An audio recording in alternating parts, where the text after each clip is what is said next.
So good morning guys, good morning. Have a great day. Daily Morse code tayo. Ito ang daily Morse code natin guys. Start with letter A. Isang tuldok, isang dash. And then pangalawang letra. Letter L. Isang tuldok. Isang dash, dalawang tuldok. Isang tuldok, isang dash, dalawang tuldok. Uy. Isang tuldok, isang dash, dalawang tuldok. Yun.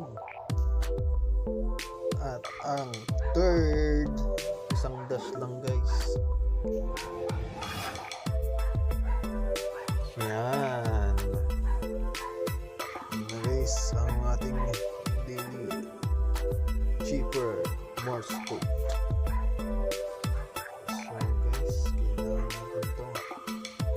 Dito na kuha natin guys. Kuha na yan. Yan. Kaya niya, 100.